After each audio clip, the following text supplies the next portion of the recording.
2019 briefing. What is up, guys? Archon Tsunami here, bringing you guys an E3 2019 Microsoft Conference highlight video. In the video, we're going to be going over the trailers and talking about the different things that we see in them. I'll be sure to probably include the audio for the Square Enix and the Ubisoft one tonight. I was kind of worried about it, but I think I'm going to try it and see what happens. I'll also get rid of the mouse cursor as well as the Twitch thing. I forgot to do it in the Bethesda video, and the Twitch thing just stays up the entire time, so I'll have to work around that. Anyway, this is Outer Worlds. It looks pretty interesting. It looks kind of like the craziness that Borderlands brings. Interestingly enough, it launches around a month or so later, so maybe something to check out if you like Borderlands. Next up, we have Bleeding Edge by Ninja Theory.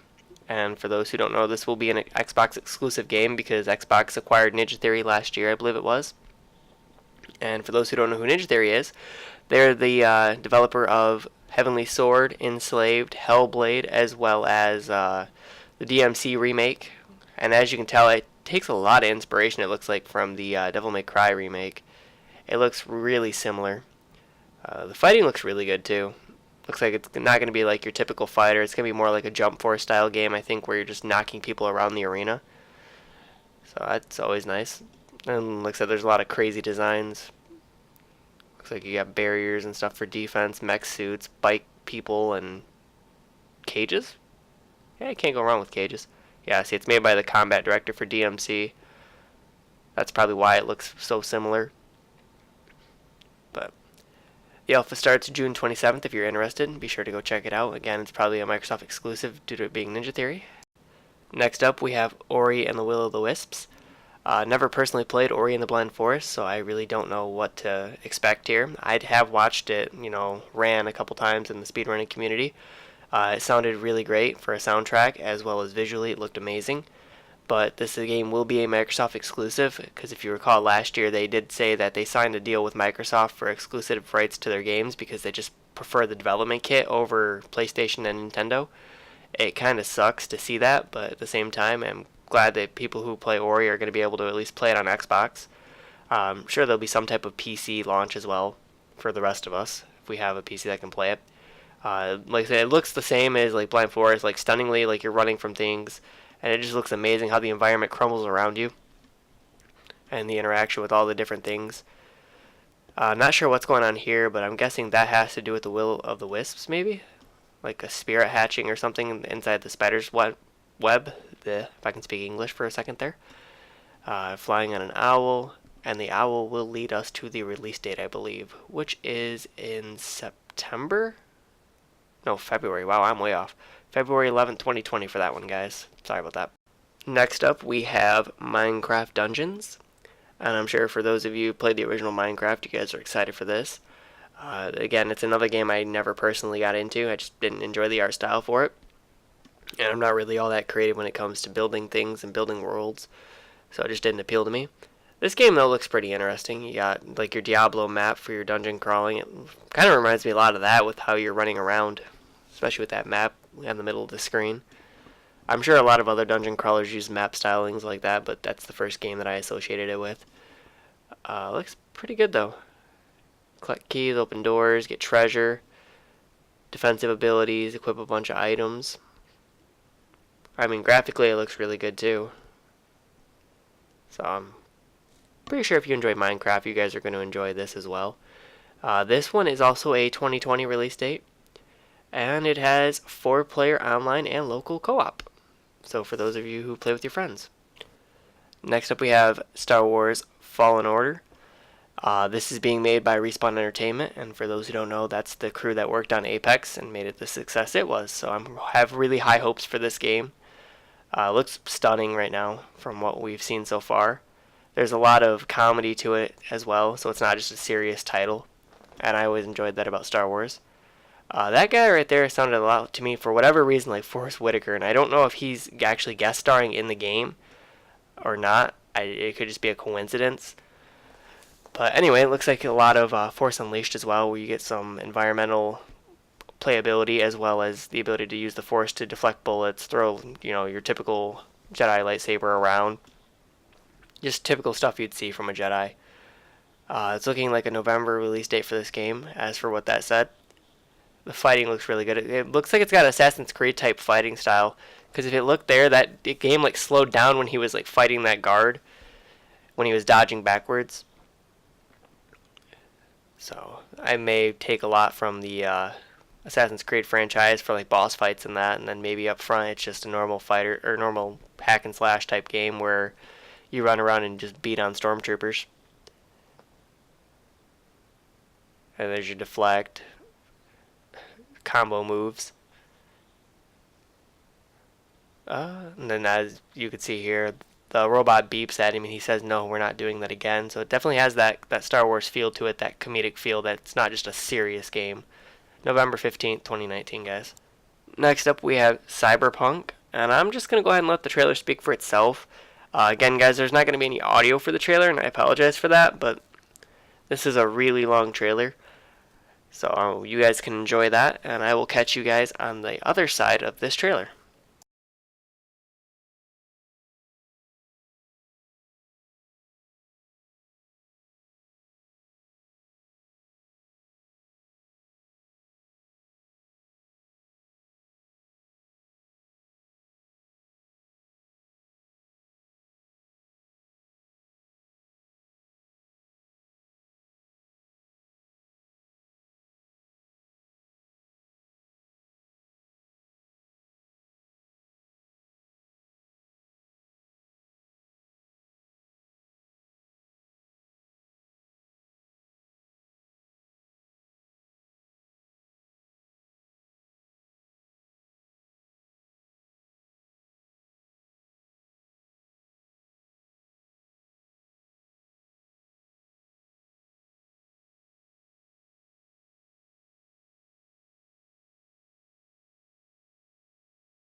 Hopefully you guys enjoyed the trailer. In case you're wondering, you may be thinking, wow, man, that guy looks exactly like Keanu Reeves. Huh. Couldn't possibly be him, though, right? Well, guess what? They shelled out the money, and Keanu Reeves was live at E3 this year. It was a pretty hype moment, not gonna lie. There was a guy in the front that kept bantering with him, and it was to the point where he was actually falling behind, I think, on the schedule, and they had to, like, speed it up a little bit. It was kind of funny. But yeah, Keanu Reeves at E3, everyone. The dream has come true. They also gave us some in-game footage as well. It doesn't look anything like the trailer they showed before, but that's to be expected. That's all pre-rendered, I believe. This right here looks really good. It looks close to what we've seen before. It's pretty interesting. Some weapons there. You get to see a whip, gun. Not sure really what's going on here. It looks like he's having some type of hallucination. The release date is 4/16 of 2020, so in April. Next up, we have Spiritfarer. The first thing that pretty much catches your eye is the art style. I think it's pretty unique.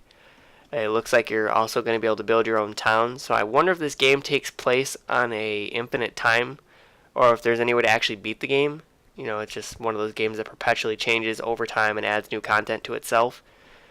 It looks like you make friends with the spirits, get an emotional attachment. You look like you also will be able to explore off of just your town as well, to different areas of the world, I guess. Seems pretty interesting. I don't know what's going on here. It looks like lightning storm's going on. And then, like it says, learn how to say goodbye. So the spirits move on and leave you behind a little bit. So it's a pretty interesting concept. It looks like it's going to be more of an emotional game where you get an emotional attachment to the spirits. But yeah, that is Spiritfarer, which I believe, I don't know if they have a release date or not for it. The game itself looks interesting. It's more like I said, a spiritual story, so if you're looking for something that's emotional and can draw you in, then this would be the game for you. Next we have Battletoads. And for those not familiar with Battletoads, it's actually one of the hardest games ever created, I believe. It's up there on the list. That's just because the game itself played pretty bad back in the day. Like, the controls were kind of wonky. I think that's what made it so difficult. There was a little bit of interest, and then I think Rash came out in Killer Instinct, and that's when a lot more interest gathered for the game. So it will be interesting to see if the game will retain its original difficulty value, or if they're just going to dumb it down a bit. I'm hoping that there's some type of setting that allows you to, play the game at a harder, way harder setting. So it's not just like, easy, normal, hard, or it'd just be like super hard to kind of pay homage to the original game. And it looks like it's going to support 3-player co-op as well, which is interesting because there's obviously 3 Toads. It is nice that they're putting the, writing portions of the game in first person instead of, side scroller, because the side scrollers made it borderline impossible to see anything. This game is The Legend of Wright, and I'm not too sure how it's going to play gameplay wise, because it almost looks like you're clicking on screen and the guy's moving to where you're wanting him to move to. There's also elements of a create your own story, it seems here. I'm not sure what this does, special move slot, I don't know what that would entail. It seems interesting, from an aesthetic standpoint, it's definitely unique. It looks like everything's been hand drawn, and you definitely don't see that every day. So maybe it's a create your own story sketchbook style where you have multiple templates to play around with. Hard to say. Looks like you go from town to town, though. That's interesting. There's an ogre. Dragon. Looks pretty cool. Jumps into the foreground. Not sure what that is. He's shooting the pages and it's actually dealing damage to enemies in the story. So that's coming in 2020. Next up, we have the highly anticipated Psychonauts 2. I never played the original. I wanted to get it when it was on sale for $5 on PlayStation, but I just never got that round to doing it. I did hear good things, and I have watched people speedrun the game, and it looks pretty crazy, some of the things you can do. There were abilities that let you break the physics engine in the game and just fly around wherever you wanted to. I'm hoping that we get the same thing here, a lot of crazy abilities that people can eventually figure out how to break the game and make it a really good speedrun. The trailer-wise, it seems like the theme is teeth for whatever reason. I don't understand why the theme is teeth. That seems really weird to me, or mouths. I'm guessing it's because he's in a business space and everybody always talks about each other. Maybe that's the reason why. Other than that, I can't really figure out what the subconscious theme would be. It seems really weird. I don't know what that is. But yeah, that's Psychonauts 2. Next up, we have a Dragon Ball Z RPG. I think it's called Dragon Ball Z Kakarot. It's got a vibe of Dragon Ball Z Sagas to it, and for those who don't know, Sagas was a Dragon Ball Z RPG released back in the PS2 days, where you would go around and fight, through your way through the Dragon Ball story. You'd unlock skills and abilities, as well as combos. I'm getting the same vibe here. I'm hoping that we get to see more of this game. I'm definitely interested. I hope it goes further than Sagas did, because Sagas ended with, I believe, the Cell Saga, We actually didn't get the Majin Buu saga in that game, and I was mildly disappointed by that because they easily could have fit the Buu saga in as well and made the game that much longer. And from what I'm seeing here, we don't see anything past the Frieza. So I'm really concerned that maybe we're not going to get like a full, Dragon Ball Z era game where it covers everything. But at the same time, this is a reveal trailer, and it looks like it's just in testing right now. Even the title wasn't officially announced for this trailer. It was called Dragon Ball Z Project, which you'll see at the end. But fighting-wise, it looks pretty good, and graphically it looks amazing as well. Like the flying around, the aerial combat looks just great. Everything looks really good like the original Dragon Ball Z. So I have tried to record this like 8 times, and I can't talk about Gears 5 that well because I just don't know anything about the Gears franchise. But for those wondering, this is the new escape mode from Gears 5. And I will at least tell you the premise. You plant a bomb inside the hive, I guess is what I'm going to call it. And then you have to try to outrun the bomb after it detonates after a certain amount of time, and it kills everything behind you. And yeah, that's pretty much the premise. So I will leave you guys with the trailer, and hopefully you guys can get excited for it, because I cannot talk my way through this trailer. I'm sorry. I'm going to be honest with you.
Next up, we have Dying Light 2.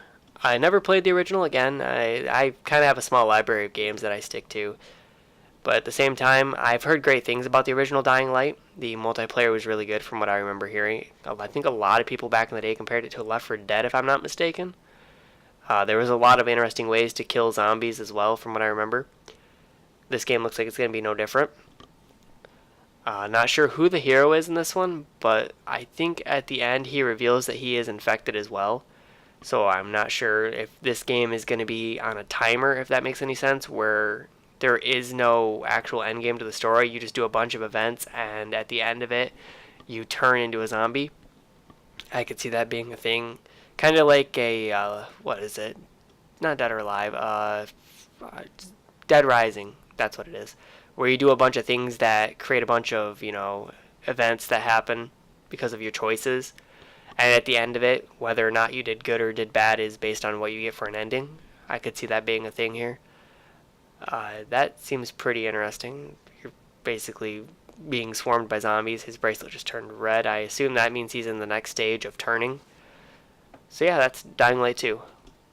Hopefully everybody who played the original will enjoy it, and it's a spring 2020 game. The next game I'm hoping doesn't just launch on the Xbox One. I'm really hoping that we get it on the PS4 or the PC or some other way of getting it, because I am interested in Phantasy Star Online. I missed out on the Dreamcast days, and that game looked amazing on the Dreamcast. A lot of people said it was really fun. One of the funnest games they've played throughout the years.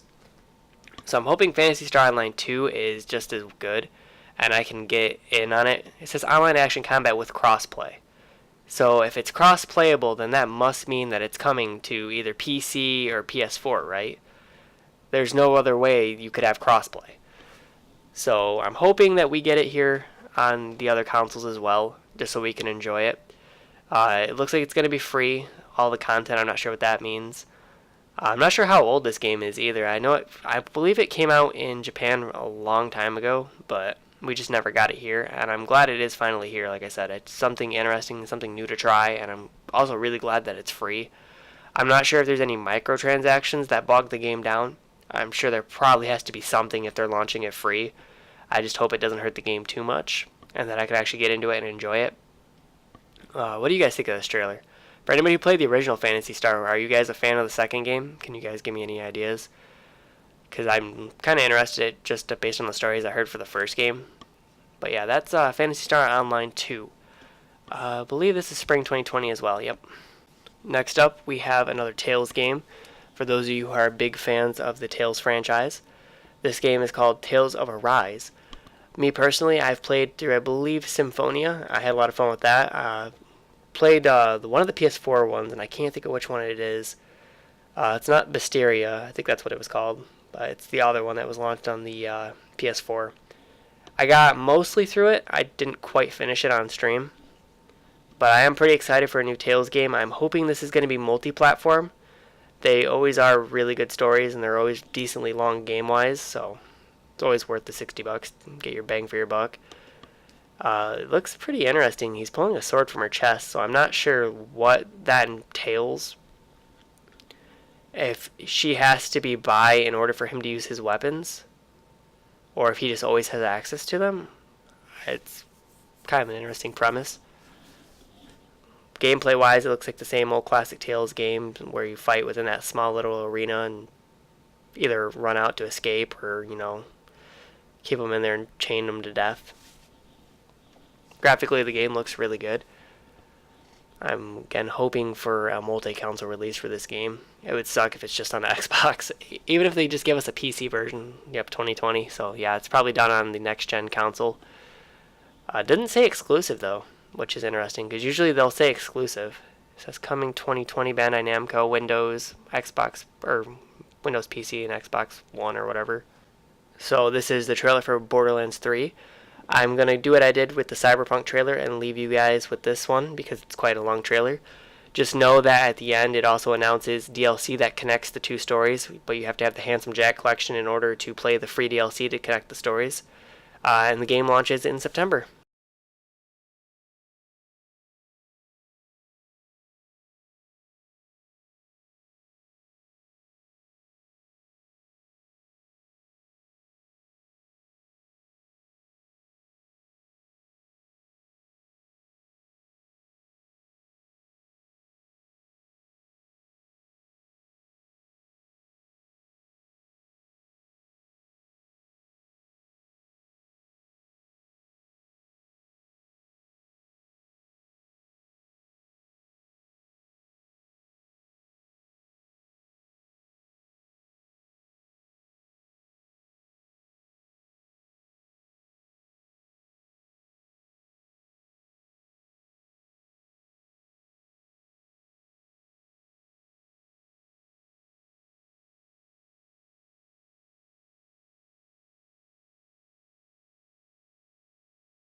In case you're wondering, Project Scarlet is the new Microsoft console that is coming out.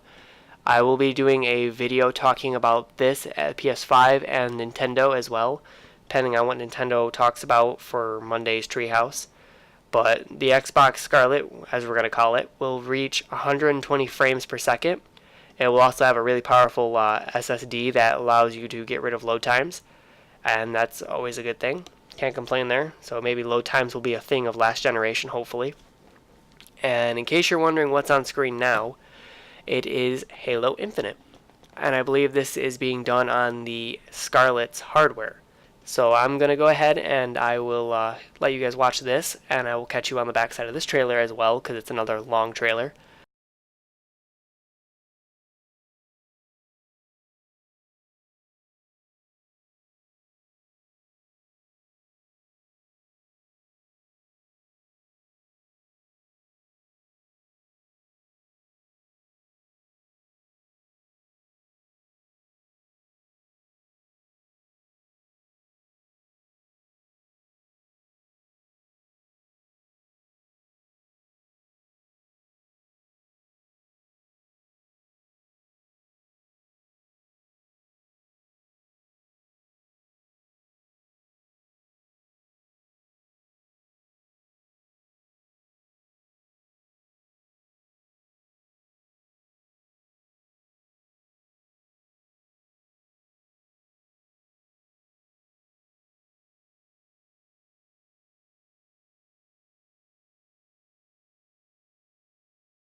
So I think the trailer ended, and this is actual in-game footage from the game, and the reason I believe that is because of at the top of the screen you have the old shield health bar from the Halo franchise. Looks like you're playing as Master Chief again, which isn't a bad thing. I know in the past couple games we've been getting different protagonists, and Master Chief was kind of a side story. It is good to see him come back. The colors in the room look amazing. It's crazy to think like this is actually on the Scarlet. What we're going to be looking at in the future, like everything looks so vivid. The text there looks amazing compared to like what it does on the PS4 and the Xbox One currently. But as for the lore leading up to this game, I'm not too sure like what happened. I think the last Halo game I actually beat was Halo Reach, and that was a long time ago. But I think I did see the ending in a GDQ once. And from what I remember, Chief ended up fighting Cortana, and he was kind of a side story character in Halo 5, if I remember right. It focused on some other Spartan throughout the entire thing. So I'm guessing that something happens at the end of Halo 5 and Chief gets kicked out into space, and he's just been floating around there for a while until this poor guy walks, or, floats upon him in space. And as you can see, the Halo is broken, and they're being attacked by something. And this guy is like really freaked out in the trailer. He's like, we gotta run, we gotta go, we can't fight these guys, we gotta run. And of course Master Chief is like, fuck that, for lack of a better word. I'm going in, I'm gonna fight these guys. We're about to take them down. So that's pretty much gonna do it for this video, guys. I'm gonna be doing the Ubisoft and the Square Enix conferences tonight. Ubisoft is at 4 p.m. Eastern, and the Square Enix one's at 9:35 p.m. Eastern. So if you guys want to come hang out with me and watch the new games get revealed for Ubisoft and Square Enix, I'm going to put the Twitch link down below as I'm going to be co-streaming it. So come hang out with me, come check out the new games, and come talk about it, and let me know what you guys thought of the Microsoft conference. With that, I will catch everybody on the next video and hope to see you guys tonight. Later.